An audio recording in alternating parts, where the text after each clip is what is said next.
Hi, Beth Carson here. Today we're going to talk about two chemicals in video number 3 of a 4-part series on travel psychology with a focus on marketing. Today we're going to talk about trust, the trust chemical, which is serotonin. And we're also going to talk about the fear chemical, a negative chemical, which is cortisol. And can you think back to a time when you've ever been really stressed and another person could either relieve your stress or they could add to it? Maybe you've been at the car shop, maybe you have been talking to the cable company, maybe your credit card was stolen and you're talking to the credit card company and they have the ability to say, no, you're not responsible for the $1,000 of charges, or they can say, I'm sorry, you didn't sign the back of the card and it's all on you. Now, think about the two different responses and how you would feel if you were a vacation rental guest in your own home. Likely, you're going to want a very kind, compassionate response. And so we're going to talk about problems, which is not the most fun topic, but you can increase your social bond with somebody.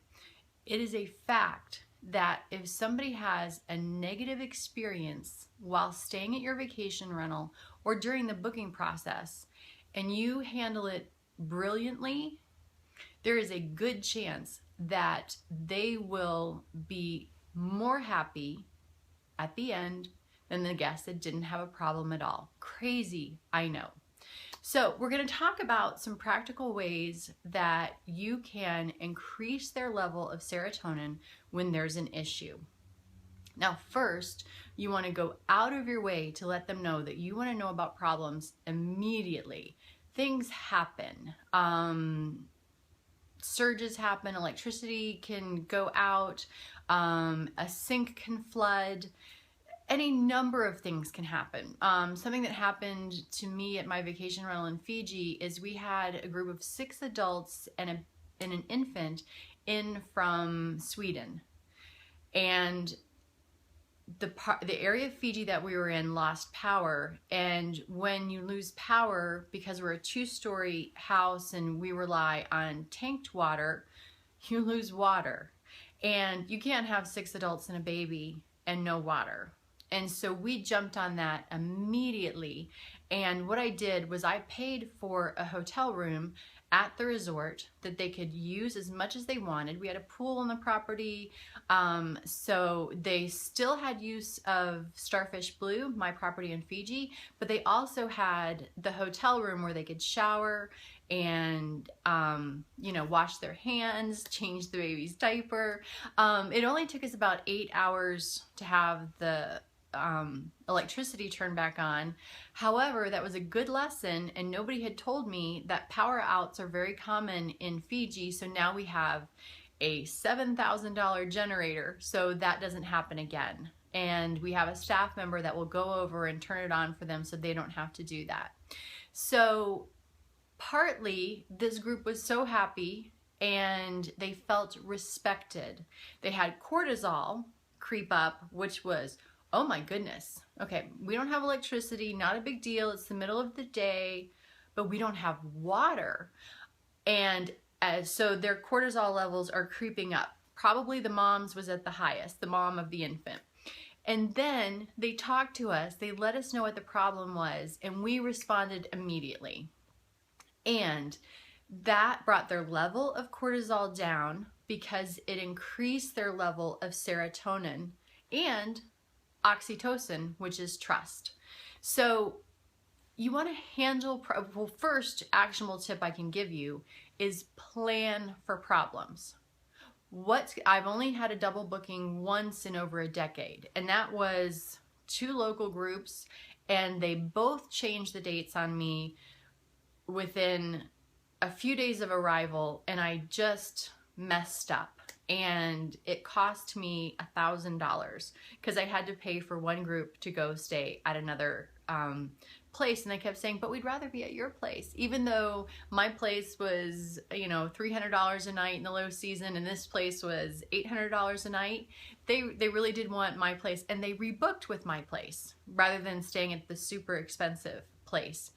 But I handled it immediately and solved their problem. They had rooms for everybody, they had a private pool, and it impressed them so much that they booked with me again. And I just told them, I flat out, I made a mistake. I am so sorry. And they could hear in my voice that I did not want this to happen. So plan on what's going to happen if you have a double booking. Do you have somebody in the area that you could make a relationship with that you can trade bookings? Let's say you don't even use it only for if you make a double booking, but for bookings that you can't handle. You're already booked for Thanksgiving. Is there somebody that you can establish a relationship with that has a similar property that you can say, hey, try this property? I have that with our next door neighbor, Bularangi. And when I can't accommodate people, I tell them to try Bularangi and tell them Allie's fabulous and they will have a fantastic time. And she does the same for me. We don't share any commission or anything. It's just vacation rental owner helping vacation rental owner. So have a plan. Have a plan for handymen that you can call because stuff is going to go wrong. Know the name and number of a plumber, probably 3. If you're managing your property yourself, have the name and number of 3 plumbers that you have interviewed that you can find out what their Friday night, midnight cost is, and that you have 3 numbers in your emergency plan book that you can call. And I have this in my book, Money Making Vacation Rentals. If you look down, there's a $20 off coupon. So instead of $39, it's $19.95. So if you want to do that, there are all sorts of worksheets and hints and tips, much more that I can deliver in a 10-12 minute video.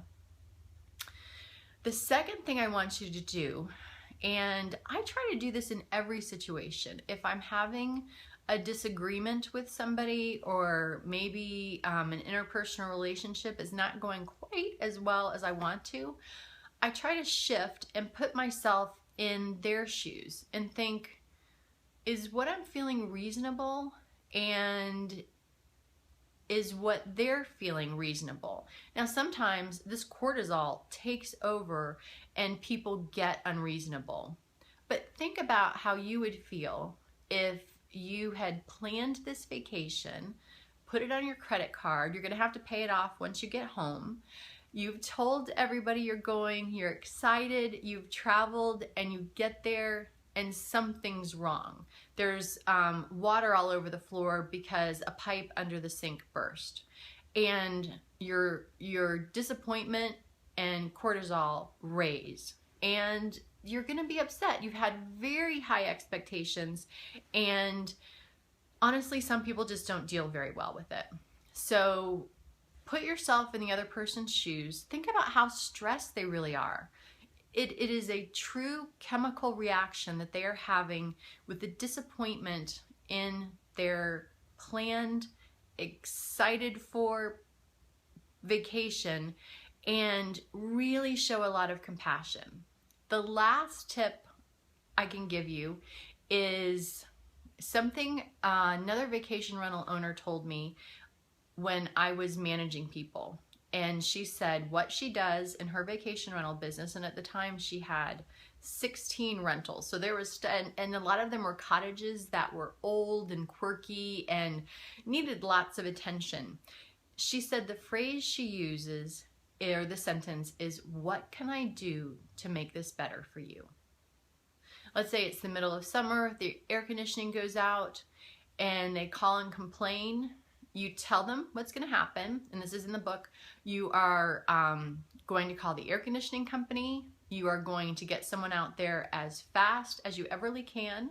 You're going to give them a Visa card for dinner out, and you are going to call them back within an hour. Hopefully it'll only be 10 minutes, and you're going to tell them what time the air conditioning people will be there, and that you or one of your staff members will be there to let them in, and say, is that okay with you? And then they'll likely agree, because you have a plan in place, you know what's going to happen. And then just say, what can I do to make this better for you? The interesting thing, the fascinating thing about this response to cortisol is they can have a stronger bond with you. Handle it well.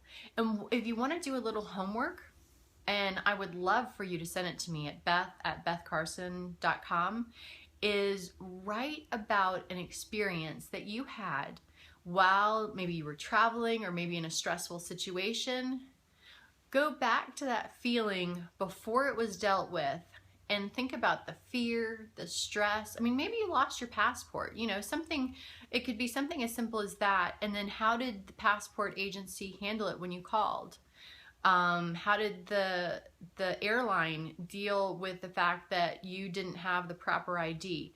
Write something stressful that happened to you, and then tap into all of those feelings. Write down as much as you can as to what was going on in your psyche, and then write about the response that you received and how you felt about it. And then write about how you would do things differently, or maybe you would do things the same. So those are my 3 tips for you. Have a plan, because things will go wrong. Think about the other person and what they're feeling, and then ask them, what can I do to make this better for you? And you will end up with, very likely, a guest that is more bonded to you and more excited about your vacation rental than if somebody came and had no problems at all. Video number 4 is coming up next week, and we're going to be talking about shocking broca, a term and a concept I learned from Jim Rubart, who is a marketing expert, and it's going to be a lot of fun. I'll see you then.